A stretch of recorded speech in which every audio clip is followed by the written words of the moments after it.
So, Prime Minister, we are absolutely honored to have you here with us today and look forward to hearing more from you. Please, everybody, welcome the Prime Minister, Keir Starmer.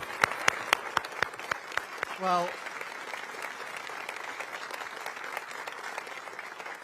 thank you, Angela, and thanks to all of you for being here this morning. It's really fantastic to see here, to be able to be here, to see you, and to celebrate what you're doing. This must be an incredibly exciting place to work, because, as Angela said, I went and saw the first bottle of Dettol that you have just in the room around the corner. I think it's 1833 that bottle was made. And for sepsis, what a breakthrough that was. And then so much that's happened in the intervening years. And as we are here, we've got scientists in the labs working on probably the next breakthrough that you will be involved in. So it's really fantastic to come here to talk to you. I've just got a few words to say about the way I see the government playing its part in taking our country forward. Then I've got some questions from you. But let me start with the pledge that we put before you and everybody in the country at the election, because it was a really simple pledge,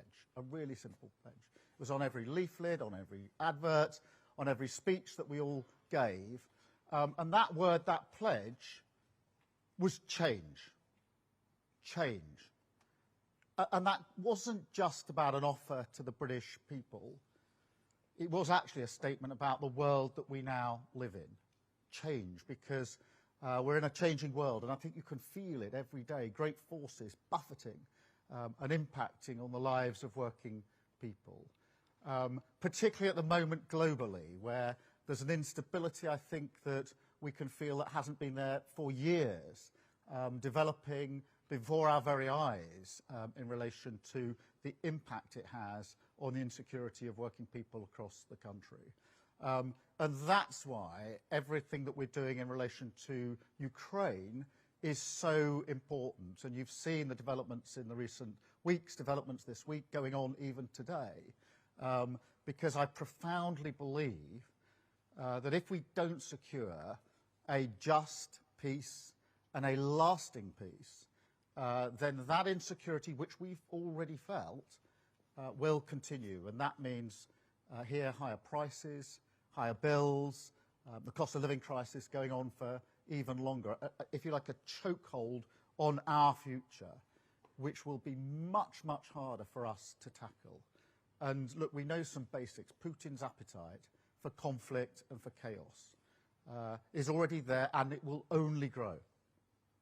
And Russia is already menacing our skies, our waters, our streets, and our national security. And that's why I believe the fundamental task of politics right now is to take the tough decisions on security.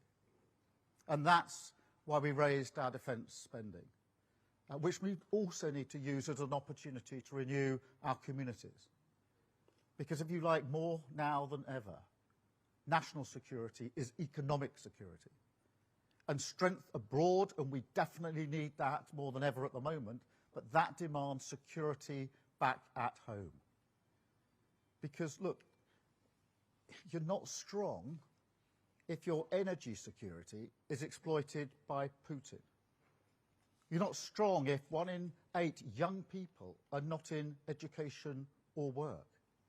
And you're not strong if you lose control of your public finances and you can't build your industries. So that is the test of our times. The goal of my plan for change: national security for national renewal. Now look, we are making a start. We're already delivering on this, securing the future through our plan for change, on the priorities that matter to you and to working people across the country. So wages are now going up faster than prices. That's hugely important.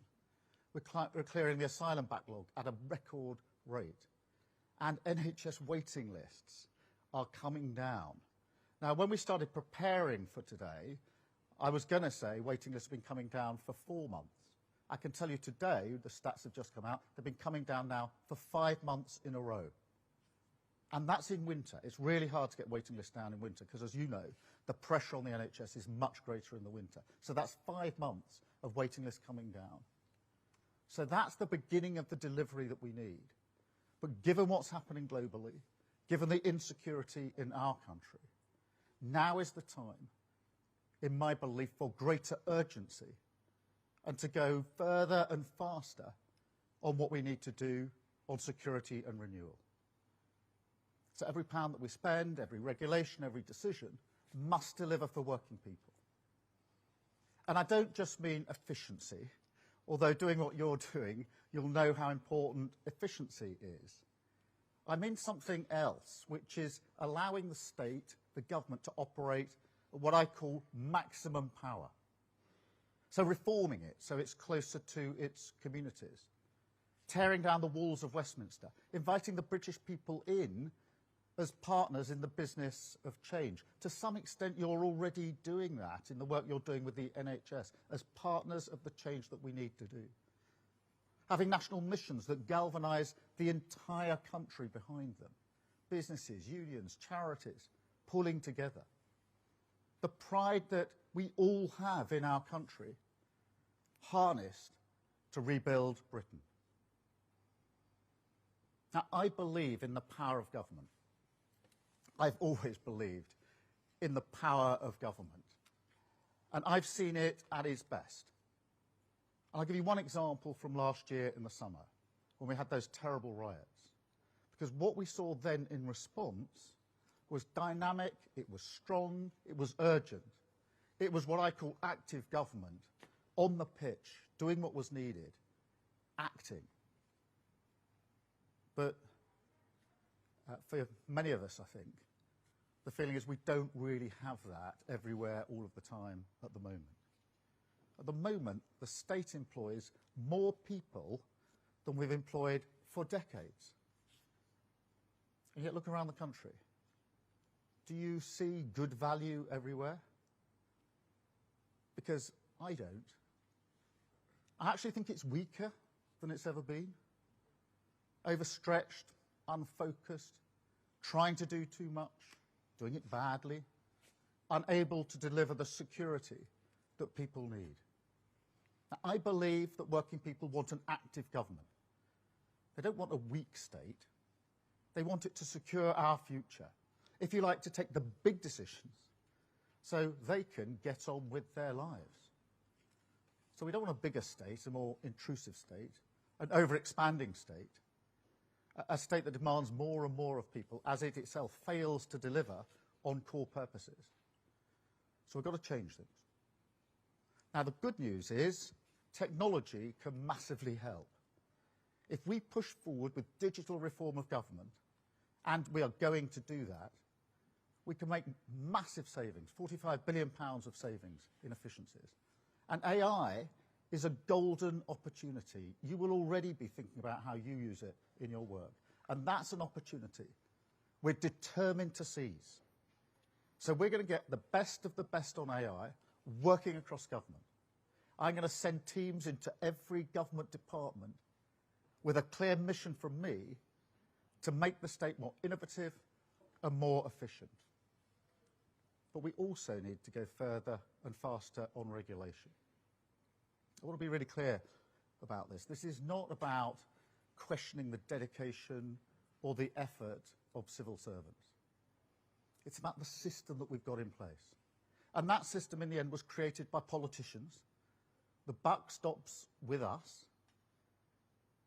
But that's just it, because over a number of years, politicians have chosen to hide behind vast arrays of quangos, arms-length bodies, regulators, reviews, you name it, a sort of cottage industry of checkers and blockers, using taxpayer money to stop the government delivering on taxpayer priorities.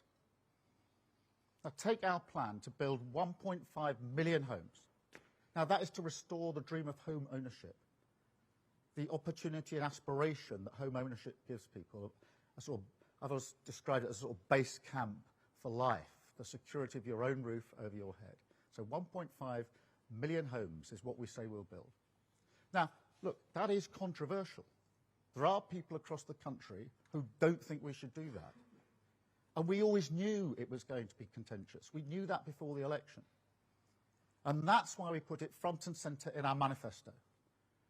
because we knew we needed a clear democratic mandate to do what we wanted to do, what we need to do. And we got that at the election. And now we've put it in our plan for change. Yet some parts of the state haven't got the memo. I'll give you an example. There's an office conversion in Bingley, which, as you know, is in Yorkshire. That is an office conversion that will create 139 homes. But now the future of that is uncertain because the regulator was not properly consulted on the power of cricket balls. That's 139 homes. Now just think of the people, the families, the individuals who want those homes, to buy those homes, to make their life, and now they're held up. Why? You'll decide whether this is a good reason. Because, and I'm going to quote, this is the reason, because the ball strike assessment doesn't appear to have been undertaken by a specialist qualified consultant. So that's what's holding up these 139 homes. And if you put that in its context, people across Britain are frustrated. They don't think politics works for them. That it doesn't deliver on its promises. And how can you justify that in such circumstances? That parts of the state see their job as blocking the government from doing the very things that it was elected to do. You can't justify it. And it's a pattern. I'll give you another example. Environmental regulators stopping clean energy investment. Let's think about that for a moment. Clean energy, really good for the environment. Struggling to get done because of environmental regulators. It doesn't make sense. Jumping spiders, stopping an entire new town. I've not made that example up. That's where we've got to. Infrastructure projects requiring planning documents that are literally longer than the entire works of Shakespeare. We've created a watchdog state, completely out of whack with the priorities of the British people. And it's unfit for the volatile and insecure world that we live in. Now, I don't think for 1 second that's what public servants want to do. If you walk around Whitehall, I know we're recruiting some of the best talent in the country. People who join the civil service because they want to serve their country by delivering change. Yet somehow we take that energy, that pride, that patriotism, and we misdirect it into blocking. Well, that's got to end. No more. We were elected to take on the blockers and to deliver change. And that is what we'll do. So we're going to stop the cynical legal challenges that stop building. Cut statutory consultees who can veto government activity. Hack back the thicket of red tape that stops us getting things done. And look, there's no need to compromise on important things like building standards. And there's no good reason that building and nature have to be pitted against each other on every single site. We can have the best of both. Less regulation, more building, and a massive scale up in nature with a new nature restoration fund. And if you think this is hard enough for the government and the state, and it is, and we're frustrated, and we're going to change it, imagine what it feels like for small businesses. Now, I speak to small businesses a lot, and I spoke to a brewer. She's called Alison from Carlisle, brews beer. She tells me it's proper beer. I'm going to take her up on that and test it. But I'm really struck talking to her how difficult we make it for people like her, enterprising people, to just get on with the job. Trading standards advice, which changes constantly. Long forms on business rates. Not able to get clear advice when they're trying to help. The example she gave was a boiler grant. And nobody could advise whether their business was eligible for it or not. Turns out it wasn't. But she only found that out after hours and hours and hours of going around the roundabouts, filling in paperwork. That's precious time if you run a business, and precious money. Wasted. So that's got to stop. And that's why today I'm issuing a new target for our government. We will make sure compliance costs for businesses are cut by a quarter. Yeah, that's 25% compliance costs that are going to go, and they will. That's less red tape, more delivery, renewing our country with growth. And look, some people are going to say to me, good luck. We've heard all this before, and we've heard some of that already this week. And to some extent, they're right, because the Tories did talk tough and failed to deliver. But that raises the question, why is this time different? What was that all about? First, as ever, you can't discount the chaos that we had under the last government. Then there's the ideology. They never really believed in getting Britain building, didn't believe in the power of government, which I do. Quite happy to be enfeebled by regulation. But I think there's something deeper about Westminster politics here, which is really important for us to understand, which is there's a knee-jerk response to difficult questions, to difficult lobbies. And the response goes like this: let's create an agency, start a consultation, make it statutory, have a review, until slowly, almost by stealth, democratic accountability is swept under a regulatory carpet. Politicians almost not trusting themselves, outsourcing everything to different bodies because things have happened along the way, to a point where you can't get things done. And I accept that all parties have done a bit of this, including the Labour Party. And therefore today's got to be a line in the sand for all of us. But I also think that in government there was a clear moment when the Tories crossed the Rubicon. It was early and it was decisive. And it sent a signal across Whitehall that was never undone. So today I'm going to reverse it, because I don't see why decisions about £200 billion of taxpayer money on something as fundamental to our security as the NHS should be taken by an arm's-length body, NHS England. And I can't, in all honesty, explain to the British people why they should spend their money on 2 layers of bureaucracy. That money could and should be spent on nurses, doctors, operation, GP appointments. So today I can announce we're going to cut bureaucracy across the state, focus government on the priorities of working people, shift money to the front line. So I'm bringing management of the NHS back into democratic control by abolishing the arm's-length body NHS England. That will put the NHS back at the heart of government where it belongs, freeing it to focus on patients, less bureaucracy, with more money for nurses, an NHS refocused on cutting waiting times at your hospital. Now, tough choices won't just stop there. In this era, they will keep on coming. Our task is clear: national security, national renewal, driving change forward with a plan for change, focused on the interests of working people, securing our future.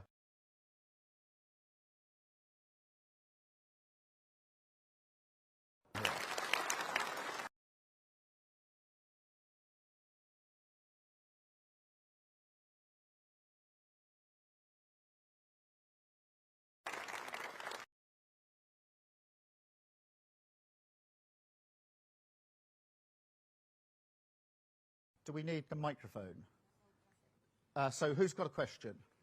Let's go here first.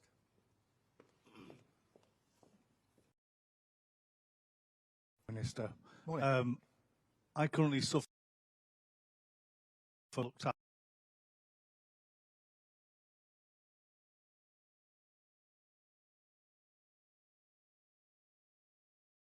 everyday I'm house. sorry, I mean, I'm sure.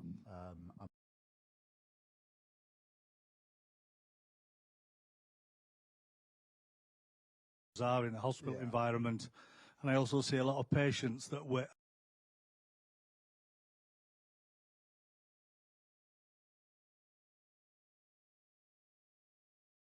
removing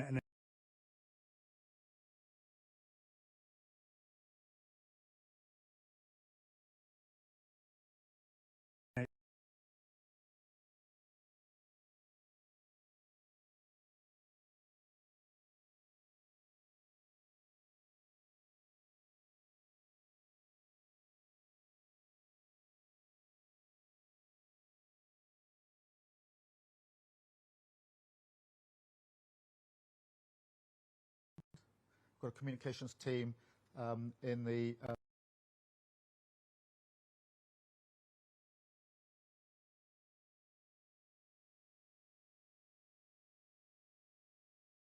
once. If we strip that out, which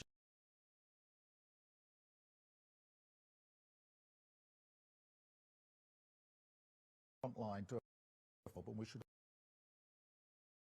also think they're brilliant problems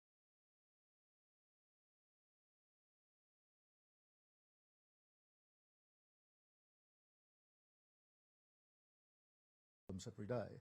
So we want to make sure that power is pushed to them and away from the bureaucracy, which often holds them up. There are many other decisions that need to be taken. I think technology and AI can play a brilliant part in the NHS. There's AI with a stethoscope, you may have seen this, for people who are over the age of about 50 or 60, can detect anyone who's going to have before they have that problem with their heart, which is obviously much better for them and much better for the health service as well. So there are things that we can do, but we've got to be active and get on with it. There's almost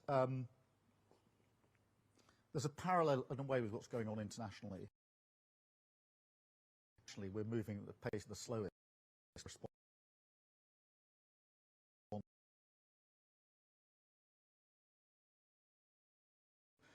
Thank you for being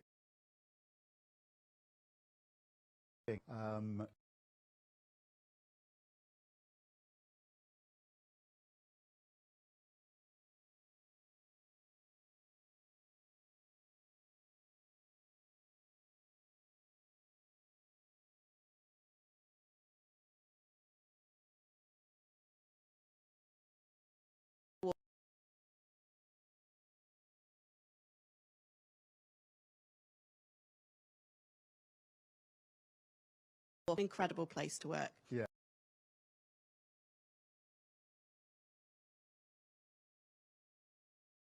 A re-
So yeah, I just wanted to ask, you mentioned a lot about change and changing the system that civil servants are working in.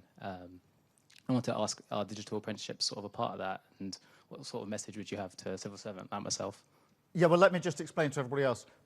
I want to bring in much more digital working in government, AI, because we're saying to businesses and to communities across the country, you should be doing more in the tech space, digital AI, and we've got to do that in government because AI in particular, I think, is going to be really transformative. Therefore, we're going to do this in government as well. And that's why we've got these apprenticeships that are going on, bringing in people who are going to be brilliant on AI and tech, and it's really good. How far in are you? Yeah, 2 months. 2 months in, fantastic. So we're bringing people in to do this, to transform the way that we do our business. There are so many examples of how this can be done.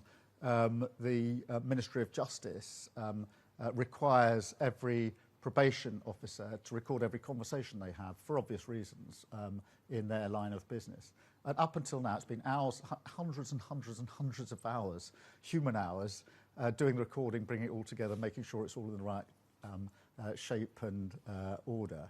That can be done so much more quickly using tech and AI. Same with planning applications. There's a huge amount of information out there that just needs to be brought together in one place. We can either use hours and hours of human time, or we can get AI to do it. And I'm going to say something that may sound counterintuitive, but I think AI is going to make us all more human. You may think that's a bit of an odd thing to say, given, digital human.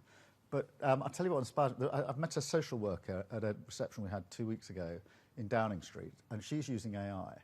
And she says, what I've done is I've used AI to compile all my notes, all the material and the guidance I need, and bring that all into one place. And that saves me so much time, I can use my human professional time on the judgment call that I need to make.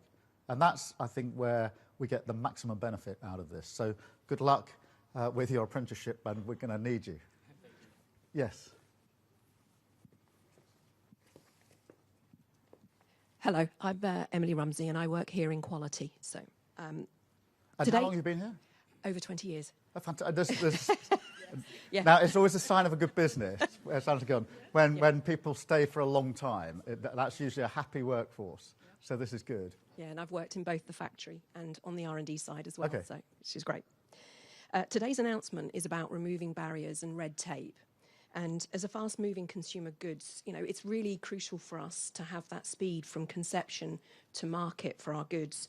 How will today's announcement help us improve that speed, when it comes to our new and innovative products across our health and hygiene portfolio, which help people to help themselves and obviously reduce the burden on the healthcare system? Yeah, well, we need to take down the burden of regulation. That's why I've announced today we're going to take 25% out straight away. We've just got to reduce the volume. And I've gone for 25% because I'm looking at the outcome here, what is actually going to reduce the burden overall. And we've got to be clear to get a target to get it out. There are, I don't know how many regulators across government. We've had each department going through, identifying every single regulator, putting it all on the table. There's just too much there. So that's why we're reducing it, to make it quicker. But also the response time to be quicker. And to be clear, if we strip that regulation away, we can put some of the money into the areas where we need it. Not your field, but one of the problems we've got with house building is we haven't got enough planning officers. So we've got lots of people who are busily dealing with consultations that I think we could shorten or get rid of altogether. And we haven't got enough people doing the planning decisions. So people are just held in a queue. And it will be the same in other sectors where you're just wanting an answer from the regulator, but it's coming far too slowly to get on with the job. So we've got to get this sense of urgency in there. So thank you for that question. I'll come here for the...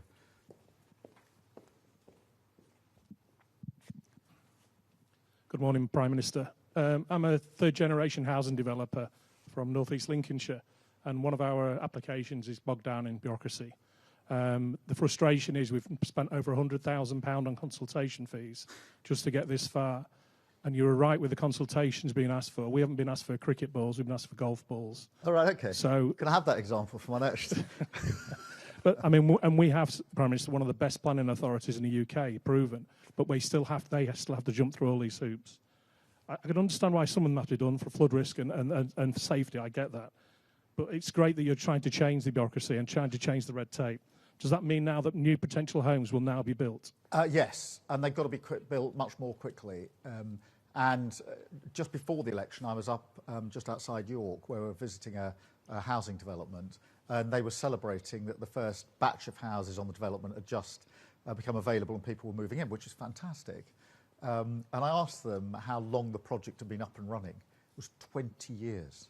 20 years from the plan and the original idea for these houses to the first houses being built. And then I said, when's the last house going to sort of hand over the keys and the developers and builders can go? It's another 5 years. That's a quarter of a century just outside York. to get a housing development off the ground. That is not a sensible way to do business. Yes, you can have an argument about where the housing should be, make sure it's the right standard, but you can't take a quarter of a century to get housing through, and you'll have plenty of other examples. We've just got to strip this away now and get on with it. And to go back to this point I was making before, internationally we've got to move at the speed of the fastest. I think in government in this country, let's move at the speed of the fastest, not the slowest person that holds everything up as we go along, and that's why we're making the changes that we have. So I hope to make your life a bit easier as we go forward. Brilliant, thanks. I'm now going to take some questions from the media. I think I've got a list. Chris Mason from the BBC. I think, Chris, I'm coming to you first. Thank you, Prime Minister. Chris Mason at BBC News. Picking up on the themes that you've been discussing, for so many people there is a deep-seated sense that a lot of things don't work well at the moment. And you're saying today that your experience in government is a lot of the structures of government don't work well either, which I guess might depress some people and pose the question, how soon can you turn this around? Yeah, well, firstly, we are frustrated that we can't get things done as quickly as we need to. I've not known a moment like this where the international instability is having such a direct effect on what happens back at home. I think there's more of a connection between the international, the global, if you like, and the domestic impact. Therefore, we had enough to do, as it were, picking up the economy, the NHS, etc. We've got to double down and do that even more quickly. I'm not standing here saying it's the fault of somebody else, because I think too many politicians, when they don't get things done, simply point the finger at somebody else. So we're not saying this is the civil servants haven't got the right mind frame or anything like that. I've actually tried to analyse why is it that we're in this place. And I think that amongst the answers is that every time there's been a problem, a crisis, something's gone wrong in the system, there's tended to be a response, actually in good faith usually, which is let's review it, let's see what's gone wrong, let's make sure it doesn't happen again by making sure we put in arm's length bodies, put the decision somewhere else, have a long consultation and exercise. And once you put all that on the table, what you realise is there's a stack of regulation, there's no end of agencies and arm's length bodies which have accumulated over the years, and most importantly and crucially for me, the power of government has gone, because we've sort of taken power away from government, almost a sense that we don't trust ourselves to take the decisions. We should trust ourselves to take those decisions, get on with it. We'll be held to account. We've said what we want to achieve by the next election. I know I'll be judged against that, and rightly so. Everybody in this room and across the country ought to go into the next election saying he said he would do these things, and has he delivered them? So I should be held to account, but for that to happen, I think we need government to move at pace with a real sense of urgency, and that's why we're taking these measures today. Thank you, Chris. Beth from Sky. Thank you, Prime Minister. You've just announced the abolition of NHS England. There's about 13,000 job cuts there. You've also talked about an ever-expanding state, signalling, I think, thousands of other job cuts across the state. You're about to announce billions of cuts to welfare, so billions in welfare savings. At your manifesto launch, you said to me, and this is a direct quote, there will be no austerity under a Starmer government. If this isn't austerity, what is? And do you at least accept that some people will feel that this is austerity again? And if I may be cheeky and ask you a second question. I knew you'd do this, Beth. I see Beth and these journalists a lot, and they always do this to me. I say, you've got one question, what's your question? And then it usually starts with Beth, and everybody does it afterwards. There's always a second one. So, Beth, really let's keep up that tradition. So I'm going to be a bit cheeky. Look, it's about trade, because at the White House, when you were there with President Trump, he said the UK might be able to avoid tariffs. He seems to have gone back on that. We are being slapped with tariffs. Do you hope to achieve a deal in the next few weeks that will get those tariffs removed? Or is this a president where you can't trust a word he says? Because he said one thing to you and now he's doing something else. Let me take both those questions. Beth, there's no return to austerity. I said that to you before the election, and we're not going to austerity. I ran a public service, the prosecution service, during years of austerity, and I saw what was done in that particular case to our criminal justice system, but it's been done to our public services. And part of the problem we've got with our public services is what was done to them a decade or so ago. So we're not going down that route, and none of our plans are going down that route. When it comes to welfare, there are important principles. We must support those that need support, but equally we must help those who want to get back into work. And at the moment, the system doesn't do that. One of the statistics that I used a moment ago was 1 in 8 young people who are not in work, employment or training. They're just stuck in a world of benefits and support. That is really shocking. I'm not saying nobody needs support, but 1 in 8 young people, they should be here. They should be they should be in the lab, they should be beginning their careers, their life, whatever they're going to do. And 1 in 8, just conceptualise that. That's 1 in 8 young people. That's not defensible. So it's got to change. We've got to reform it. And I'm afraid a welfare system that doesn't help people to get into work because it's set up in such a way that even if you take the risk of coming off benefit and into work and it doesn't work for you, you end up worse off than when you started, so people don't make that journey. So just as we want to, I don't want environmental regulations holding up clean power or clean energy, because it just seems daft to me to have environmental regimes holding up environmentally good projects. Equally, it doesn't make sense if you want people to have the chance to get into work, to have a system that's set up that makes it really hard for them to get into work. So we need to do the reform. We need to do it in the right way, based on Labour principles. We're the party of work. We're also the party of equality and fairness. But we're not returning to austerity. That's what I said before the election. That's what I say now. On the international question of tariffs, obviously I'm disappointed to see tariffs, global tariffs, in relation to steel and aluminium. But I'm going to take a pragmatic response to this, because we are negotiating and talking about an economic deal and agreement as we speak.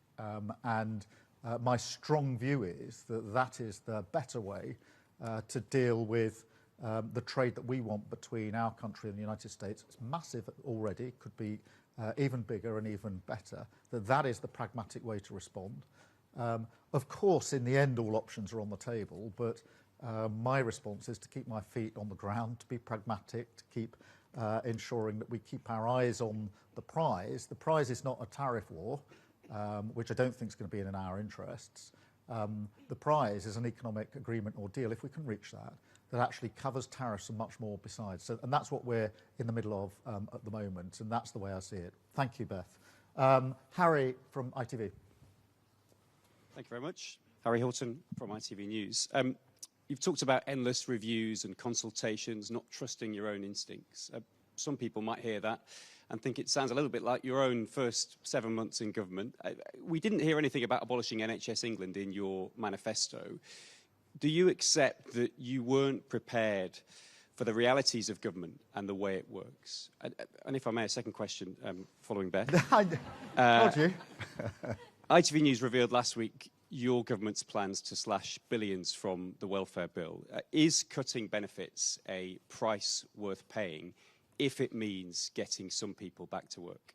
Well, look, Harry, let me take it again in stages. Firstly, we knew before we came into government that things would be bad, because that was obvious, I think, across the country, that our economy was damaged, that our public services weren't working very well. The NHS was completely on its knees. I think this breaks the heart of many people, by the way, because my wife works in the NHS, my mum worked in the NHS, my sister worked in the NHS. Many of you will have relatives. The idea of the NHS on its knees was not just a political issue in the election, it was heartbreaking that it was in that place. What we discovered when we came into government was that things were far worse. So the hole in our economy was even bigger than we thought, £22 billion. People say to me, you're just making a political point. I wish, because we've had to make that money up in our first budget. I didn't want to have to do that. Our prisons were full to overcrowding. I talked about the riots just a moment ago when I had my opening words. During the riots, we had an underground room at Downing Street. It's called the Cobra Room, where we were directing our response. I had to have the number of prison places in every prison up on the data set because we were so close to the numbers because the prisons were overcrowded. No Prime Minister should ever be put in that position.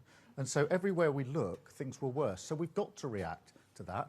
And yes, I suppose, if I'm a bit reflective, and I've asked for all the regulatory bodies to be put on the table. I've said to each member of the Cabinet, I want every single regulatory body that comes within your remit to be identified.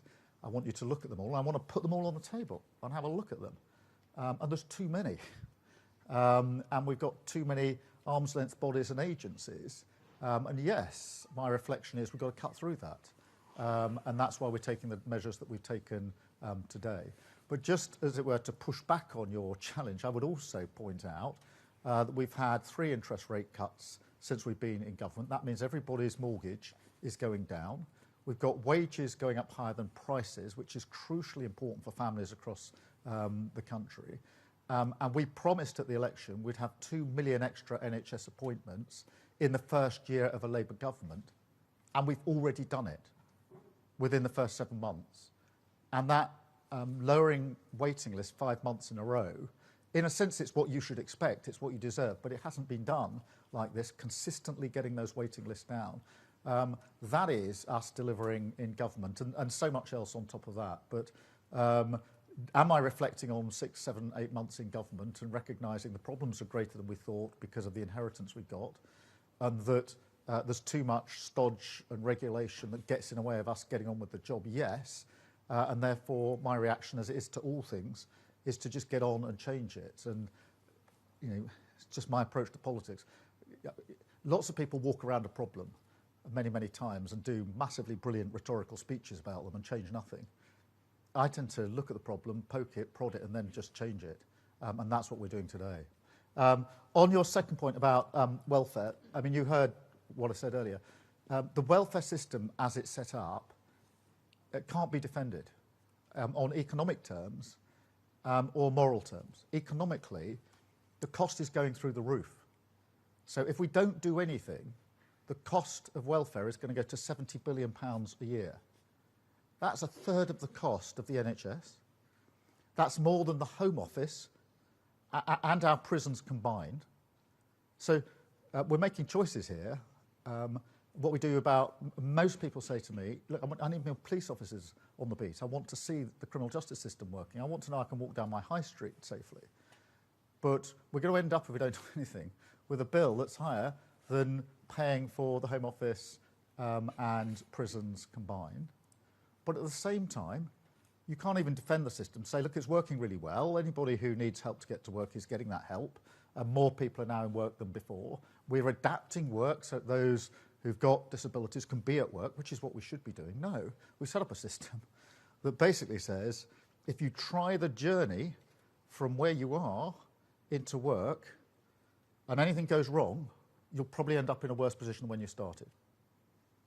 And so, understandably, many people say, well, I'm a bit scared about making that journey. Therefore, we're baking in too many people not being able to get into work. And that's across the board. I use the example of young people because I just think it's so tragic that people who are just starting their journey in life are already stuck in a system that won't let them get to where they need to be, in my view. And that is not a good thing, I don't think, for them or for the country. Thank you very much, Harry. Chris, GB News. Prime Minister Christopher Hope from GB News. You said there that every pound must deliver for working people. So here's a challenge from GB News. Is today the day, March the 13th, you call time on woke diversity, inclusion and equity policies and tell civil servants to put the needs of taxpayers, not themselves, first? And to use to take the example from Beth Rigby from Sky News, you said there that Russia is menacing our skies, our waters, our streets. Trump yesterday raised the spectre again of World War III. He said the same thing to you when you were in the Oval Office. Are you going to send British children to war, and how are you thinking about that right now? Well, Chris, every pound has to be spent rightly. Every pound we have at our disposal as a government is not our money, it's taxpayer money. It's your money. It's money that people have put in expecting the government to use it properly and wisely. And we must keep that in mind with every decision that we make. And that's why we're making the announcements that we make today. We're not slashing our commitment to equality and important issues like that. Nobody would expect that. But we are making sure we're stripping away what is unnecessary, and the examples are coming forward even today. On the bigger question, if you like, of the global stability, we are in a more volatile period now than I think most of us can remember. I certainly feel that, and most people I talk to certainly feel that. And therefore, what we've got to do is keep our eye on the prize, or what we need to do, which is a lasting peace in Ukraine and a secure peace in Ukraine. And that is why we are doing everything we can to ensure that there are negotiations, that those negotiations do lead to peace. It's got to be peace that allows Ukraine to be sovereign and secure. And it's got to be peace that lasts, because there have been settlements in Ukraine before, as you know, which have not been backed up. Nobody's defended the deal, and Putin's just crossed the line again when he wants to. That is not good for Ukraine, it's not good for Europe, and it's not good for us, because the reason energy prices have gone through the roof in the last 3 years is because of conflict in Ukraine. Impact on your prices, on the cost of living here because of Ukraine, and already, as I say, Russia menacing our skies and our waters, and our streets, in fact, if you look at some of the incidents like Salisbury. So we have to keep our eyes on that prize. Everything I'm doing is intended to ensure that we keep the peace. Nobody wants conflict, and no Prime Minister wants to deploy our troops to conflict, but we do want to deploy them to keep peace. We do that in other countries to make sure that we don't have conflict, and that's why I'm working hard with others to make sure that when the question is asked, are the European countries prepared to play their part in making sure that a deal is defended, then the answer is yes. Obviously, it has to be done in conjunction with the US. I've been really clear about that, and we'll continue working to that end. I do think that the talks on Tuesday between Ukraine and the US were productive. I was very pleased to see that US intelligence and support went back into Ukraine. It's really important that that happened. And obviously we're making further progress, and this Saturday I will convene international leaders again to progress this still further. But it's very important in a time like this to keep our eyes on what is it we're trying to achieve, and that is lasting and secure peace in Ukraine. Thank you, Chris. I've got Tim from BBC. I think we're regional as well here, Tim. Tim Iredale, BBC Look North. Prime Minister, welcome to Hull. Back in the 19th century, here in the north of England, we had a group of people who were very popular at the time called the Luddites. Fast forward to the 21st century, how would you describe someone who is reluctant to embrace new ways of working? Also, if I may, you're putting a lot of faith here in modern technology. If modern digital technology is so great, how can two giant ships collide in the North Sea? Well, firstly, let's celebrate being here in Hull. We were here just a few weeks ago for John Prescott's funeral, a great man of the area.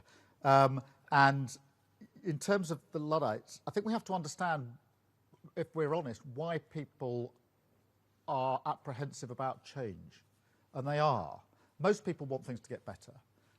And they recognise they can be better, and actually would put their hands up for change that would make that better. But there is a worry about change. What will it mean for me? What will it mean for my community? What will it mean? Will I have to take responsibility for something that might go wrong? So we have to bring people with us on this journey. But what history shows us is that we can't stand still. Every time we've gone through change, it has been massively for the better. Take energy, and we've been through big changes of energy as we've gone through the age of sort of coal to oil and gas, and now on to renewables. They're all big periods of change, but they bring big opportunities with them. This is another moment of opportunity, and we need to bring people with us on that, but we need to seize it, because in the end, if we don't change, we can't deliver for working people across the country. Everybody wants a better NHS. Everybody wants their roads and their railways to work better, understandably, that is a perfectly reasonable demand. People generally want a safe and secure place that they can live, either in reasonable rented accommodation or ideally buying their own home. None of that can happen without change, and therefore this is both necessary and a huge benefit to people. In relation to the collision, firstly, I do want to acknowledge those that are responding to it and have responded for the last couple of days, going out and dealing with a very difficult situation just off the coast here. We're obviously monitoring it all of the time. In terms of the cause of it, that's yet to be determined. There's a process now in place, as you probably know, with an arrest. But we have to get to the bottom of it. But the immediate thing is to deal with the problem in front of us, which is the aftermath of the collision. And as I say, I'd just like to acknowledge the good work of those that are actually out there doing really hard work in very difficult circumstances, which they did not expect to be in. I pay tribute to them. Thank you very much. And I got Michael from ITV. Morning, Prime Minister. Michael Billington, ITV Calendar. Following the crash between the Salong and the Stena Immaculate off the East Yorkshire coast on Monday, the leader of Hull City Council has been calling for a COBRA meeting. Today, Sir Ed Davey is saying there should be some sort of summit involving the government here in Yorkshire. Why have those things not happened, and what is the government doing to respond to any potential environmental disaster? And following the theme from my colleagues, NHS England has a large presence here in Yorkshire, in Leeds. What would you say to those people who are now worried they might end up on the scrap heap? And how do you achieve any of this without putting pressure on the welfare bill, which you've already described as indefensible? Yeah, firstly, in relation to response to the collision, we are absolutely monitoring this 24/7, and I've got teams doing that and assuring me of what's going on. At the moment, the situation is reasonably contained, and obviously we will do whatever is necessary, but rest assured this is being dealt with 24/7 by government departments, and I am getting answers through to me because I need to be assured that that is happening, and therefore I myself am plugged in and making sure that we've got what we need. And I'm not closed-minded to whether we need to do something else, but at the moment the most important thing is to ensure that the action that's needed to retrieve and recover the situation is uppermost. I just want that to happen as quickly and as safely as possible. So that's what's uppermost in my mind. Look, in relation to the NHS, we can't, you put to me all of the reasons why nobody ever does anything, because there's always a consequence of a decision. And if the answer to every decision is I'm not going to do it because there can be consequences, you never make any decisions. And then you end in this sort of defensive crouch where nothing gets done. Is it a good idea for the front line of the NHS to get rid of 2 sets of comms teams, 2 sets of strategy teams, 2 sets of policy teams where people are basically doing the same thing? Yes, it is. And it's very difficult for me to look at people who desperately need the NHS, haven't got the treatment that they want at the speed they want through no fault of the front line, say I could do something about it. And I don't think this duplication is very sensible, but I'm not going to do it. That is what's gone wrong in politics, which is an unwillingness to take difficult decisions. And that's why we end up where we are. So we have to take difficult decisions. Obviously, the people in NHS England are hugely qualified, highly skilled, doing a fantastic job. And we will work with them in relation to what comes next. Of course we will, because I believe in dignity and respect at work. I believe in dignity and respect of every single individual. It's one of the most important values that I hold as a politician and before I was a politician. So I'm not abandoning anybody in this, but I can't look people in the eye who say I want a quicker appointment and say I could do something to help you, but I'm not going to do it because I'm somehow fearful of making a difficult decision. I'm not going to do that. I haven't done that in politics. I'm not going to start now. Thank you all very much. Thank you all for being here. Thank you particularly for those that are behind me, because I realise I've been facing this all the way. So I'll come and say hello to you, and thank you for standing all the way through as well. Thank you, and thank you, Angela. It's a fantastic place to be. I want to come and relocate here. Look, this is how we should be working, modern, open. This is where the action happens. You should come into Downing Street. It's a little rabbit warren of dark rooms, half of them underground. This is great. So we'll have to do an office swap at some stage. Absolutely. Well, we thank you so much on behalf of all of us at Reckitt Hall. Thank you, Prime Minister, for coming and sharing your news with us. We are absolutely committed to the growth, and we want to be a big part of that. And the people in this room and around the globe at Reckitt are really, really looking forward to the continued impact that we can have, not only here within the UK, but around the world. So again, thank you for your time today, and we wish you well. Thank you very much. Thank you all of you.